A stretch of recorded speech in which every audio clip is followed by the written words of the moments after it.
नमस्कार दोस्तों, ढोल में पोल चैनल में आप सब मित्रों का हार्दिक स्वागत करता हूं। दोस्तों, आपने तमाम धर्मशास्त्रों के हवाले से ये जाना है कि हमारे आदि देव तीन हैं, ब्रह्मा, विष्णु और महेश। और फिर इसके बाद तो तमाम करोड़ों देवी देवता ये लोग बताते हैं, कथा कहानीकार बताते हैं, पुराणकार बताते हैं। इस तरह की चीज़ें चलती हैं दोस्तों, संज्ञान में आती रहती हैं। तो विष्णु जी और ब्रह्मा जी और शंकर जी, ये तीन आदि देव इन्होंने जो है बताए हैं सभी धर्मशास्त्रों में। और विष्णु को भी आपने सबसे श्रेष्ठ माना है। उस दिन पिछले वीडियो में आपने देखा कि विष्णु को जो है उन्होंने भृगु ऋषि ने सर्वश्रेष्ठ बता दिया है, ब्राह्मणों के पूजन योग्य। क्योंकि उन्होंने जो है विष्णु जी ने लात खा ली थी अपने सीने पर, छाती पर, भृगु ऋषि की, भृगु ब्राह्मण की। तो उन्होंने जो है उनको सर्वश्रेष्ठ बता दिया। और विष्णु जी को शंकर जी को तमोगुणी कह के उनका उपहास किया और उनको पूजा से वंचित किया, उनकी खाद्य सामग्री से भी वंचित कर दिया। और उन्होंने जो है इसलिए किया कि नंदी ने उनको, जो उनका द्वारपाल था नंदी, उसने भगा दिया था भृगु को कि जाइए आप, महाराज आराम कर रहे हैं इस समय। और ब्रह्मा जी को उन्होंने राजसी बता दिया था, क्योंकि उनके पिताजी थे। उन्होंने जो है वो राज दरबार में बैठे हुए थे, तो अनसुनी सी, अनदेखी सी कर दी। तो उनको गुस्सा आया, तो उन्होंने कह दिया, पिताजी आप तो राजसी स्वभाव के हैं, जाइए, मैं आपको साफ देता हूँ कि आपकी कहीं पूजा नहीं होगी। तो दोस्तों, इस तरह से कहानी हमने पिछले वीडियो में देखी है। आज हम देखते हैं कि विष्णु जी, जिनको के पूजनीय सर्वश्रेष्ठ देवता बताया जाता है तीनों देवों में, विष्णु जी, उनके काले कारनामे देखते हैं। और ये काले कारनामे इनके जो है इस पुस्तक के हवाले से देखते हैं। वैसे तो हम सब जानते हैं दोस्तों, बहुत पढ़े हैं, लेकिन प्रमाण के लिए मैं आपके समक्ष जो है ये रजनीकांत शास्त्री जी की ही पुस्तक है, हिंदू जाति का उत्थान और पतन। दोस्तों, रजनीकांत शास्त्री जी की इस पुस्तक से मैं सप्रमाण विष्णु जी के काले कारनामों के बारे में आपके लिए ये वीडियो प्रस्तुत करता हूं दोस्तों। और आपसे अनुरोध करता हूं कि इस वीडियो को आप पूरा देखें, तो आप जान पाएंगे कि हमारे देवाधिदेव, आराध्य देव भगवान विष्णु जी किस तरह के काले कारनामों में संलिप्त रहा करते थे दोस्तों। तो आइए देखते हैं रजनीकांत जी की पुस्तक से कि असुरों में राजा बलि एक बहुत ही प्रतापशाली तथा धर्मात्मा राजा हो गए हैं। राजा बलि, उनका नाम सुनाई है। असुर थे, और असुर का मतलब वो अनार्य थे, यहाँ के जो है मूल निवासी थे, आदिवासी थे, और बहुत ही बलशाली थे, बहुत ही तपी थे, दानी थे, बहुत ही योग्य थे, बुद्धिजीवी थे। और उन्होंने जो है इंद्र आदि देवताओं को भगा दिया था, स्वर्ग पर भी कब्जा कर लिया था। तो उनसे घबराते थे सारे देवता। तो देखिए, वही प्रकरण आता है कि असुरों में राजा बलि एक बहुत ही प्रतापशाली तथा धर्मात्मा राजा हो गए हैं। उन्होंने अपनी दुर्धर्ष दैत्य सेना लेकर एक बार इंद्र की राजधानी अमरावती, इंद्रपुरी को घेर लिया। देवगण इस दुर्दमनीय असुर सेना का मुकाबला करने में अपने को असमर्थ जानकर अमरावती छोड़कर भाग गए, और वह समृद्धशालिनी विशाल देवनगरी बल के हाथ लग गई। बल का कब्जा हो गया अमरावती पर, जिसे कि स्वर्ग में बताते हैं, अमरावती राजधानी बताते हैं इंद्रपुरी की। तो उसमें जो है राजा बलि की जो सेना थी वो जो है बलवान पड़ी और सारे देवताओं को भगा दिया। और राजा बलि ने जो है, जो असुर राजा थे, यहाँ के दैत्य राजा थे, जो अनार्य राजा थे, यहाँ के मूल निवासी राजा थे, उन्होंने इन सभी देवताओं को भगा दिया और अमरावती पर इन्होंने अपना कब्जा कर लिया। बलि ने अपनी इस महाविजय के उपलक्ष्य में अश्वमेध यज्ञ करना प्रारंभ किया। चक्रवर्ती सम्राट जब हो जाते थे और इंद्रपुरी पर भी जब कब्जा कर लेते थे, तो अश्वमेध यज्ञ के हकदार हो जाते थे राजा लोग। तो बलि भी हकदार हो गए, और बलि ने अपनी इस महाविजय के उपलक्ष्य में अश्वमेध यज्ञ करना प्रारंभ किया। देवताओं को अपनी हार पर महादुख हुआ, होना ही था, निश्चित है, सब किसी को अपनी हार पर महादुख होता है। तब विष्णु के पास गए और के सारे देवता इकट्ठे होकर के, अब आप ही हमारे संकट हरण हैं, आप ही हमें कुछ बताइए, कुछ निकालिए रास्ता, किस तरह से हमारा उद्धार हो। ये राजा बलि ने तो हमें वहाँ से, अमरावती से भगा दिया, इंद्रपुरी से। तब विष्णु ने अपनी बुद्धि लगाई और क्या किया कि 52 रूप धारण कर बल के उक्त यज्ञ में पहुँचे। 52 रूप रख लिया, 52 अंगुल का शरीर दोस्तों, यानी बौना सा शरीर बना लिया अपना। ये भी जादूगरी होती थी इनके शरीर में, छोटे और बड़े हो जाते थे, विशालकाय भी हो जाते थे। तो 52 रूप धारण कर बल के उक्त यज्ञ में पहुँचे और उनसे भिक्षा मांगी। उन्होंने, राजा बल ने कहा कि मांगिए महाराज, आप तो ब्राह्मण हैं, आपको भिक्षा देने में तो हमें जो है बड़ा प्रसन्नता होती है, आप मांगिए। तो उन्होंने भिक्षा मांगी। तो क्या मांगा बामन ने कि भिक्षा स्वरूप 3 पग पृथ्वी मांगने के बहाने से उनका सारा राज्य छल करके छीन लिया। देखिए, उन्होंने कहा कि मुझे कुछ नहीं, 3 पग धरती चाहिए। तो राजा बलि बोले आश्चर्य करके कि ये क्या मांग रहे हैं आप? अरे कुछ अच्छा मांगो, आपके 3 पगों में कितनी धरती आ जाएगी? ये तो मैं कोई देने की भी चीज़ नहीं है, फिर भी आप मांगते हैं तो आप लीजिए। तो उन्होंने एक पग में सारी पृथ्वी को नाप लिया, ऐसा ही बताया जाता है, और एक में सारे आकाश को नाप लिया, पाताल लोक को नाप लिया, और तीसरे में फिर वो कहाँ रखें उसको। तो राजा बलि जो है बड़े असमंजस में कि अब मैं क्या करूं, अब कहाँ से लाऊं इनके लिए धरती। तो उन्होंने कहा कि ऐसा करें कि आप मेरे सिर पर पैर रखें। तो राजा बलि के सिर पर पैर रख करके बामन ने वो भी ले लिया, उनका शरीर भी ले लिया दान में। तो क्या हुआ कि सारा राज छल करके ले लिया और उसे इंद्र को दे दिया। अभी यहाँ पर प्रश्न ये उठता है, देखिए, सारा राज्य ले लिया, पृथ्वी ले ली, स्वर्गलोक ले लिया, पाताल लोक ले लिया, सब कुछ ले लिया 3 पगों में। तो अब यह प्रश्न उठता है कि विष्णु यदि सचमुच परमात्मा थे तो उन्हें इस प्रकार ठगी करने की क्या ज़रूरत थी?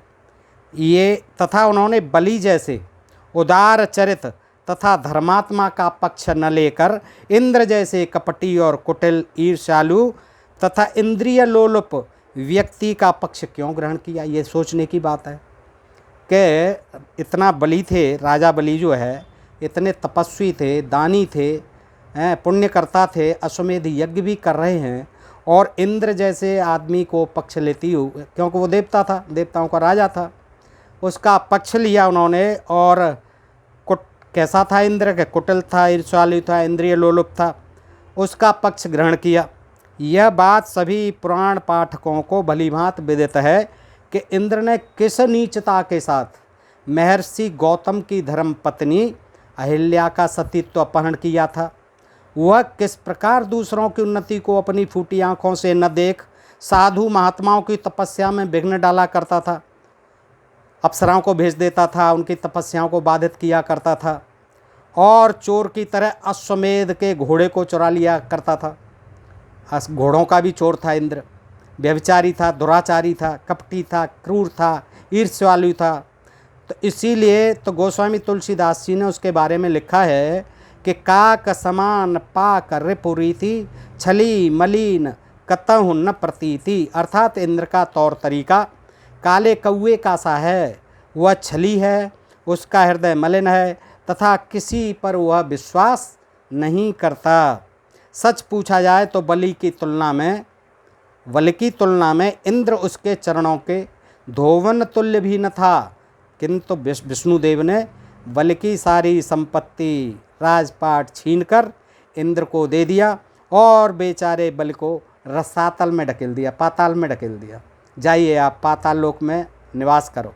सारे राक्षसों को लेके बलि महाराज तभी से पाताल लोक में निवास करते हैं। वह रे अच्छों के पृष्ठपोषक, हिंदुओं के परमात्मा विष्णुदेव। विष्णु जी की दूसरी काली करतूत समुद्र मंथन के समय देखी गई। समुद्र मंथन में देवताओं और असुरों ने समान परिश्रम किया था, और यदि यथार्थ कहा जाए तो देवताओं की अपेक्षा असुरों को अधिक दुख झेलने पड़े थे समुद्र मंथन में। इसका कारण क्या था? कारण था कि देवताओं ने मंथन कार्य में मथानी भूत मंदराचल में रस्सीवत लिपटे बासुकी नाग को उसकी पूंछ की ओर पर, देवता जो है पूंछ की ओर लगे थे, उन्होंने कहा हम पूंछ की ओर लगेंगे किसकी? शेषनाग की, जो मंदराचल पर्वत की रई बनाई गई थी मथने के लिए समुद्र को, और उसमें जो है बासुई की नाग को रस्सी बनाया गया था। तो जब ये आपस में विवाद होने लगा कि आप किधर रहोगे, हम किधर रहेंगे, तो देवताओं ने कहा चतुराई से कि हम पूंछ की तरफ रहेंगे, और दैत्यों से कह दिया कि तुम लोग जो है मुंह की तरफ रहो, फनों की तरफ रहो। ठीक है, मान लिया। बेचारे दैत्य जो है फन की तरफ हो गए, तो पूंछ की ओर, पर उनके विपक्षी असुरों ने उसे मुँह की ओर पकड़ा था, जिसका यह परिणाम हुआ कि बेचारे असुरगण उस नाग के ज्वालामय फुंकारों से, जो जिनमें से जहर उगलता था, फुसकार लेता था शेषनाग, उससे बार बार झुलस रहे थे। और जब इस प्रकार समुद्र मंथन से अमृत प्राप्त हुआ, समुद्र मंथन कराया ही विष्णु ने इस चाल के साथ था कि इसको हम मंथन करेंगे क्योंकि इसमें अमृत निकलना है। और अमृत जब निकला तो फिर विष्णु जी ने चाल चली, तो विष्णु महाराज ने इस वजह से कि कहीं अमृत पान कर लेने से विपक्षी असुरों का दल अजर अमर न हो जाए, तो मोहिनी का रूप धारण किया। बहुत सुंदर मोहिनी बन करके, मोहिनी रूप धारण करके अपनी मंद मुस्कान तथा तिरछी चितवन से उन्हें इस प्रकार कामांध बना दिया असुरों को कि उनकी सारी सुध बुध जाती रही, पागल हो गए। और उनके देखते देखते देवमंडली में मोहिनी रूपधारी विष्णु ने, जिधर देवता बैठे हुए थे उनकी पंक्ति में, मोहिनी रूपधारी विष्णु ने सारा अमृत बांट दिया धोखे से, उनको बेवकूफ़ बना दिया। वो मोहित हो गए, वो उसकी तरफ देखते ही रहे, और इधर जो है खेल कर दिया विष्णु जी ने कि देवताओं की पंक्ति में सब देवताओं को अमृत पिला दिया। तो रजनीकांत शास्त्री जी यहाँ कहते हैं कि अपने पाठकों की जानकारी के लिए यह बतला देना चाहता हूँ कि विष्णु महाराज की सलाह से ही इंद्रादिक देवगण समुद्र मथ कर उसमें से अमृत निकाल लेने का प्रस्ताव लेकर दैत्येंद्र बलि के पास गए थे। बलि के पास आए थे वो सभी देवता और विष्णु जी आदि। और बलि बेचारे सीधे साधे स्वभाव के व्यक्ति थे, जो देवताओं के छल कपट को न समझकर उक्त प्रस्ताव पर उनके साथ सहमत हो गए थे। विष्णु किस प्रकार के चालबाज तथा कूटनीतिज्ञ नेता थे, वह श्रीमद्भागवत स्कंद 8 अध्याय 6 के निम्नलिखित श्लोकों से प्रकट होता है। दोस्तों मैं पढ़ देता हूँ। अरयो अपे हे संध्यया सती कार्यार्थ गौरवे अहे मूषकबद्देवा हृथ्यम पद्मीम गतहि।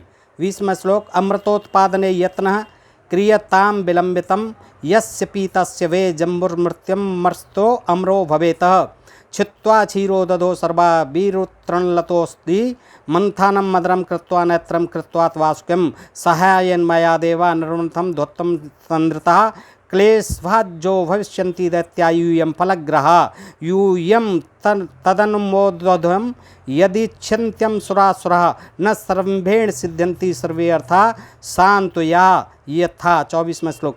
तो कार्य की सिद्धि, अर्थ देखिए, कार्य की सिद्धि कठिन दिख पड़े तो अपना मतलब निकालने के लिए शत्रु से संधि उसी प्रकार कर लेनी चाहिए जिस प्रकार सांप ने चूहे के साथ कर ली थी। सांप चूहे संकट में थे तो सांप ने चूहे के साथ संधि कर ली थी। महाभारत कहता है, अतः दैत्यों से मिलकर आप लोग अमृत निकालने का प्रयत्न शीघ्र करें, जिसके पीने से मरा प्राणी भी अमर हो जाता है। आप लोग क्षीर समुद्र में सभी वनस्पतियाँ, तृणलताएँ तथा औषधियाँ डालकर एवं मंदराचल को मथानी और वासुनाग को उस मथानी की रस्सी बनाकर मेरी सहायता से, विष्णु जी ने ये सलाह दी थी कि मेरी सहायता से एकाग्रचित्त होकर उसे मथो, उसका फल अर्थात अमृत आप लोगों को प्राप्त होगा और दैत्य लोग केवल परिश्रम रूपी कलेश के भागी होंगे। उन्हें कुछ मिलना जुलना नहीं है, आप मेहनत वो करेंगे, फल अमृत आपको मिलेगा पीने को। तो आप चिंता न करें और इस समुद्र मंथन के लिए तैयार हो जाइए। विष्णु जी ने ये बता दिया सारा अपना मंत्र, अर्थात अमृत न पी सकेंगे असुर। हे देवगण, इस समय असुरगण जो जो इच्छा करें उन सब में आप लोग सहमत हो जाइए।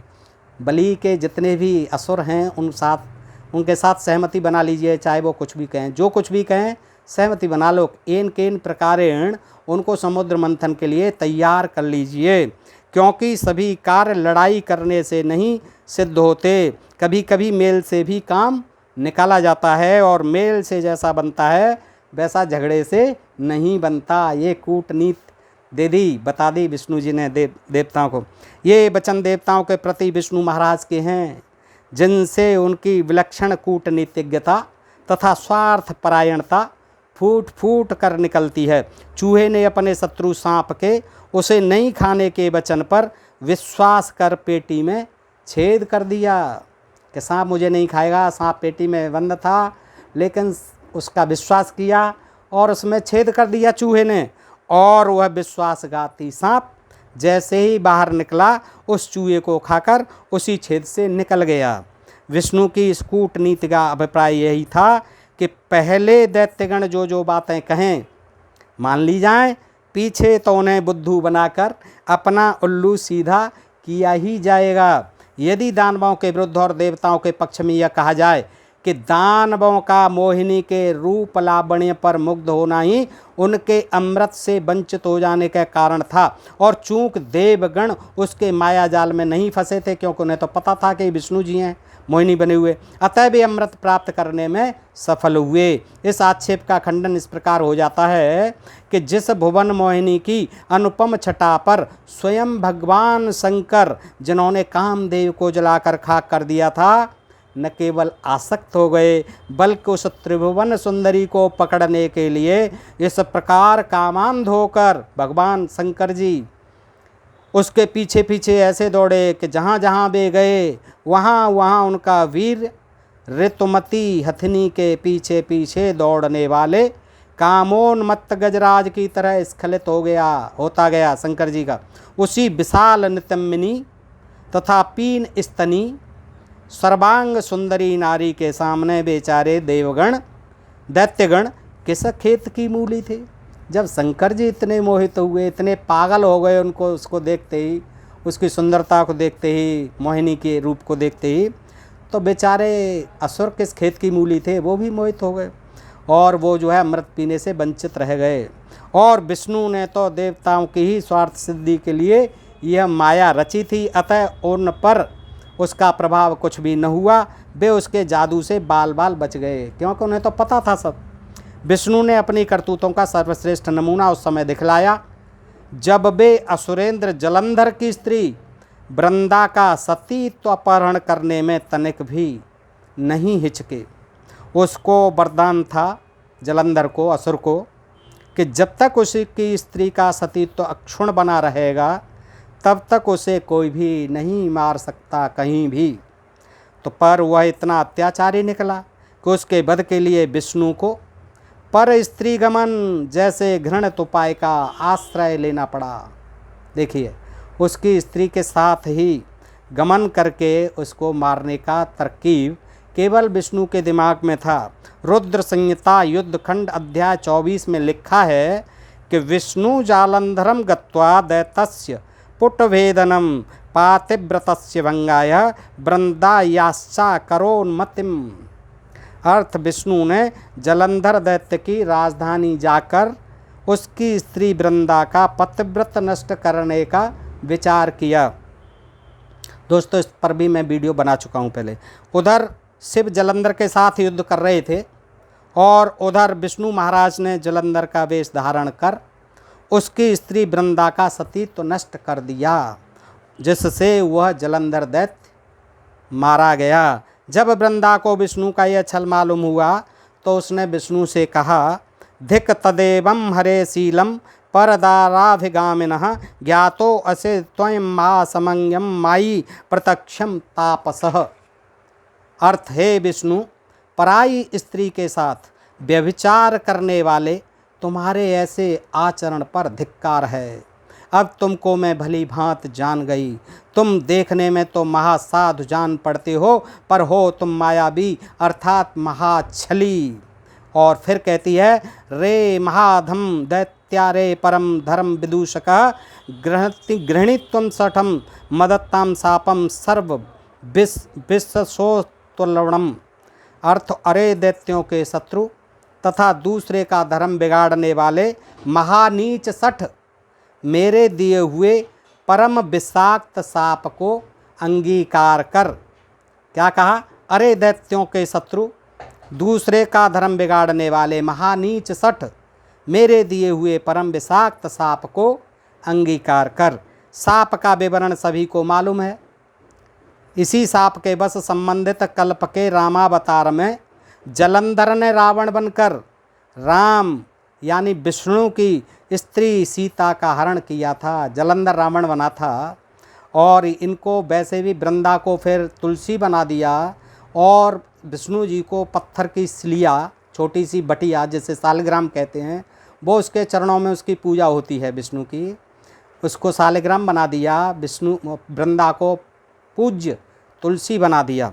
तो साप का विवरण हम सबको मालूम है। इसी साप के बस संबंधित कल्प के रामावतार में जलंधर ने रावण होकर यानी राम विष्णु की स्त्री सीता का हरण किया था। यह है करतूत हिंदुओं के परम आराध्य देव परमात्म भूत श्री विष्णु जी महाराज का, जिनसे बढ़कर छली कपटी मायावी तथा दुराचारी मानव कल्पना के बाहर है।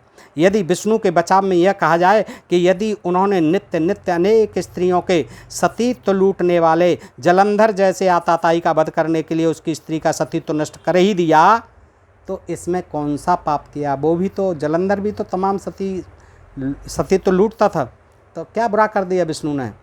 तो बल्कि ऐसा कहकर उन्होंने तो एक महापुरुष का काम किया, अच्छा ही किया विष्णु ने, क्योंकि एक स्त्री का सतीत्व नष्ट कर उन्होंने असंख्य स्त्रियों के सतीत्व को सुरक्षित कर दिया। पर प्रश्न ये उठता है कि क्या विष्णु के पास भगवान थे, महादेव थे, देवाधिदेव थे, विष्णु के पास कोई दूसरा उपाय नहीं था?